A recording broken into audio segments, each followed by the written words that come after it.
जय माता की, जय सिया राम। सभी को, सभी पर माँ बापा की कृपा बनी रहे। भाई जैसे कि एक बच्चा था, उसने काफी दिन पहले कमेंट किया था, लेकिन वीडियो नहीं बना पाए थे। वे पूछ रहे थे कि गायत्री माता की साधना कैसे करते हैं और कैसे, मतलब इनका जो भी विधि विधान होता है, किस तरीके से पूजा पाठ होती है गायत्री माता की। तो जैसे भाई नवरात्रों में साधना भी कर सकते हो, अब नवरात्रे आ रहे हैं। फिर उसके बाद हर रोज पूजा रेगुलर कर सकते हो, और जो पहले आप पूजा कर रहे हो तो नवरात्रों में साधना कर सकते हो गायत्री वेद माता की। जैसे कि इनके जो मंत्रों का जाप होता है, तो इनका शाम को दिन छिपने से पहले होता है। मतलब जैसे कि सूर्य ढल जाता है, सूर्य चले जाता है, उससे पहले पहले होता है, तब तक सूर्य रहता है। और सुबह भी इनका जैसे शाम को होता है 5 बजे, सुबह भी उसी टाइम पूजा होती है इनकी। मतलब इनका नियम पालन अच्छे से होता है, एक ही समय पे पूजा करनी होती है इनकी। ये जो इनका मंत्र है गायत्री वेद माता का, ये 24 अक्षरों का मंत्र है। एक मंत्र है लेकिन 24 अक्षर है इसमें, इस मंत्र में। ये मंत्र बड़े पावरफुल है।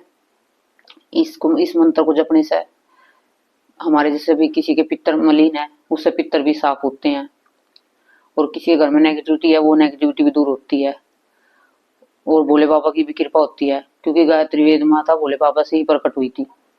ये इसकी बहुत लंबी कहानी है, इसमें मैं बताऊंगी तो लंबी, मतलब वीडियो बहुत ज्यादा लंबी हो जाएगी। ये देवी पुराण में इसकी कहानी लिखी हुई है, शिव पुराण में भी है इनकी। गायत्री वेद माता भोले बाबा ने किस तरीके से, मतलब क्या कुछ हुआ था तब प्रकट करी थी, ये गुप्त हो गई थी, तो तब इसको भोले बाबा ने प्रकट किया था, तब इससे इसकी पूजा पाठ होने लगी थी। ये काफी दिन पहले, मतलब इसकी पूजा पाठ सब चीज बंद हो गई थी, लेकिन फिर ये शुरू हो गई है। तो इनका क्या कारण है, जैसे कि भाई तुम नवरात्रे आएंगे, नवरात्रों में साधना करोगे तुम इसकी, तो 9 दिन के नवरात्रे रहेंगे अब के। जैसे कि तुम्हें क्या करना है, वही अपना नहा धोकर सुबह उठ के अपने पूजा जैसे करते हो, संकल्प लेना है कि माँ हे गायत्री विद माता, हम आपकी ये 9 दिन की साधना करेंगे, आपको प्रसन्न करने के लिए, आपकी सिद्धि पाने के लिए। तो आपको ऐसे ऐसे बोल लेना, संकल्प लेना है। और एक कपड़ा बिछाना है, मतलब चौकी लगा के कपड़ा बिछाना साफ सुथरा अच्छे से, उस पर पीला वस्त्र बिछाना, पीला कपड़ा लेना गायत्री विद माता के, उस पर पीला कपड़ा चलता है। और जैसे माँ की मूर्ति है या कोई तस्वीर है, जैसे भी है वो तो तुम्हें देखना है। वही तस्वीर है तो उसको तुम, मतलब चुन्नी उड़ा देना पीले रंग की। और मूर्ति है तो माँ के पीले कपड़े, या तो जैसे लहंगा चुन्नी है या फिर साड़ी है, कुछ भी पहना सकते हो आप माँ को। तो फिर जैसे कि तुमने भाई इनको सब कुछ कर दिया, अपना संकल्प ले लिया। कलश भी रखते हैं ऐसे ही, जैसे नवरात्रों में कलश वैसे रखते हैं, हम माँ दुर्गा की पूजा करते हैं तो इनके में भी कलश रखे जाता है, गायत्री के में भी कलश भी रखना है तुम्हें। उसके नीचे जो बोने हैं, जो नहीं बो सकते हो, तो इसमें चावल पीले करके भी रखे जाते हैं, चावल पीले करके कलश के नीचे रख देते हैं। गायत्री वेद माता का जैसे कलश रखा जाता है, क्योंकि हमारे यहाँ पे गायत्री वेद माता का मंदिर है, हम वहां जाते भी थे पहले, और वहां पे हम नवरात्रों में भी जाते थे, दोपहर को भी, सुबह भी, शाम भी वहां कीर्तन होता था, और वहां पूजा पाठ भी होती थी। तो इसलिए थोड़ा सा वहां पे हम जाते आते थे, तो हमें जानकारी है, इसीलिए हम वहां पे हवन यज्ञ में जो कुछ भी होता है, मंदिर है यहाँ पे बहुत बड़ा, तो उनकी बहुत मान्यता है, तो वहां पे सब जाते आते हैं इस गाँव के। तो जैसे कि भाई तुम्हें कलश रख लिया है, सब चीज अपने जो वो बोली है, और इनको जैसे इनका भोजन है, इनको भोग 3 समय लगता है नवरात्रों में।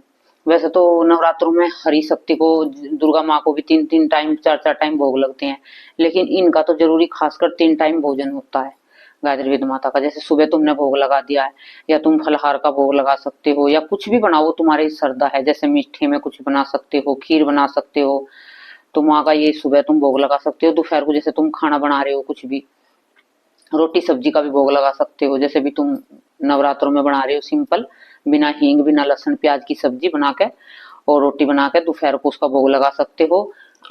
और शाम को भी जो तुम चाहो, खीर, जो भी तुम्हारे पास है, मतलब फल मेवा जो भी है, तुम ये 3 टाइम भोग लगता है गायत्री माता को, ठीक है। ये इस तरीके से तुम्हें भोग लगाना होगा उनको 3 टाइम। और सुबह तुम्हें उनकी 5 बजे तो उठना, मतलब ये ना समझियो कि भाई इनकी 7 बजे पूजा करे या 6 बजे करे या 8 बजे, इनका नियम है, इनको नियम से ही चलना पड़ता है इसमें। वैसे तो हर पूजा पाठ ही नियम से होती है, लेकिन इसमें ज्यादा विधि विधान है पूजा का गायत्री वेद माता की में। सुबह उठ के तुम्हें 5 बजे अपनी पूजा शुरू कर देनी है। मतलब उठना तो तुम्हें 4 बजे, अभी जैसे तुम अपने नहाओगे धोगे फ्रेश होगे तो सुबह 1 घंटा लग जाएगा अपने उसमें, अपनी मंदिर की जैसे पोचा वोचा झाड़ू साफ सफाई करोगे तो 1 घंटा लग जाएगा उससे पहले। तो उसके बाद तुम्हें फिर 5 बजे अपनी पूजा पे बैठ जाना है तुम्हें।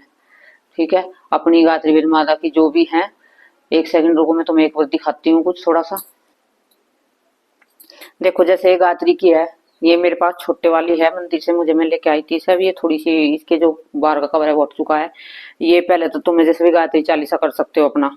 ठीक है, ये तुम्हें दुकान से लेके आओगे ना तो मिल जाएगी गायत्री की। इसमें पूरा गायत्री चालीसा है। चालीसा करने के बाद इसमें ही आरती मिलेगी तुम्हें, वो आरती तुम कर मतलब चालीसा करना है, आरती करनी है तुम्हें माँ गायत्री के, और तुम्हें इनके मंत्रों का जाप करना है। मैं मंत्र तुम्हें बता देती हूँ। ये तुम कितनी भी माला कर सकते हो जैसे तुम्हारी श्रद्धा हो। ठीक है, इसमें तुम्हें ये तुमने गायत्री का चालीसा करने के बाद और आरती करने के बाद फिर बैठ के अपने 1 घंटा जप कर सकते हो या आधा घंटा जप कर सकते हो।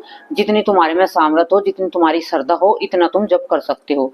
ये मंत्र है ओम भूर्भुवः स्वः तस्य विदुर्वरेण्यं भर्गो देवस्य धीमहि धियो यो न प्रचोदयात्। तो ये मंत्र इस तरीके से गायत्री वेद माता का मंत्र आप फोन से भी बोलोगे, निकालोगे तो निकल जाएगा, क्योंकि बहुत जगह गायत्री माता के जो है इसमें फोनों पे भी यूट्यूब पे भी डाल रखी होगी किसी किसी ने। तो ये तुम्हें उनका जप करना है। ये सुबह 5 बजे तक देखो तुम्हें पूजा शुरू करनी है। फिर तुम 5 बजे से हवन भी कर सकते हो। मतलब इसके करने के बाद जैसे तुमने चालीसा कर लिया, आरती कर ली है, और ये मंत्र से तुम जो ये मंत्र है गायत्री वेद माता का, इससे तुम हवन भी कर सकते हो। हर रोज एक माला का हवन कर सकते हो तुम इससे, नवरात्र 9 दिन तक। इससे तुम्हारे गायत्री माता की सिद्धि मिलेगी तुम्हें, और तुम्हारे दई पितर भी साफ हो जाएंगे, तुम्हारे घर की नेगेटिविटी दूर हो जाएगी। और तुम फिर हर रोज क्या करना, जैसे नवरात्रि के बाद फिर ये तुम्हारा मतलब 9 दिन की साधना हो जाएगी। इसमें भी ऐसी कन्या बिठाई जाती है। आप कन्या को 9वें दिन कन्या को बिठा सकते हो। तो तुम्हारी श्रद्धा है जैसे भी तुम कर सकते हो। व्रत संपूर्ण होने के बाद 9 दिन की साधना तुम्हारी हो जाएगी संकल्प लेकर। फिर संकल्प जो पहले दिन लिया था फिर वो 9वें दिन छोड़ देना कि हमारी 9 दिन की साधना हो चुकी है। और जैसे शाम को भी तुम्हें ऐसा करना है, जैसे चालीसा है और आरती करके फिर उसके बाद मंत्र जाप करना है। ये शाम को भी तुम्हें 5 बजे इसकी पूजा हो जाती है। 5 बजे शुरू कर देते हैं। यहाँ पे हमारे मंदिर में जैसे हम देखते हैं ना, जाते थे तो दिन छिपने से पहले पहले, सूर्य ढलने से पहले पहले तो वे पूजा कर लेते थे। उसके बाद इस मंत्र का जो है ये ओम भूर्भुवः स्वः, इस मंत्र का जाप दिन छिपने के बाद नहीं होता, रात को नहीं होता है, अंधेरा होने के बाद। जैसे सूर्य देव है, अब तो गर्मी है, अब तो 6:30 बजे तक भी मतलब रहता है, सूर्य देव का उजाला भी रहता है। जैसे अब नवरात्रों में करोगे तो तब कर सकते हो आप। सर्दियों में तो 5-5:30 बजे ही अंधेरा होने लगता है। तो अब तो तुम इसे देखना भैया, तो फिर तुम्हें जो तुम इस तरीके से करोगे तो तुम्हें फल मिलेगा, नहीं तो कोई नहीं मिलेगा। और तुम्हें नुकसान होगा जो तुम रात को इसका जप करोगे। इसका बिल्कुल भी रात को जप नहीं होता है दिन छिपने के बाद। जैसे बहुत से कहेंगे कि हम रात को 9 बजे कर ले, 8 बजे कर ले, नहीं, बिल्कुल नहीं करना है। इसकी सुबह भी पूजा 5 बजे और शाम को भी 5 बजे पूजा तुम्हें कर लेनी है।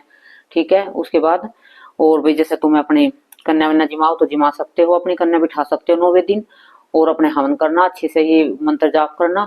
वही इतनी सी जानकारी थी जो हम मंदिर में जाते थे, जो हमें जानकारी मिली थी, जो हमने कर रखा था, वो हमने आपको बता दिया है।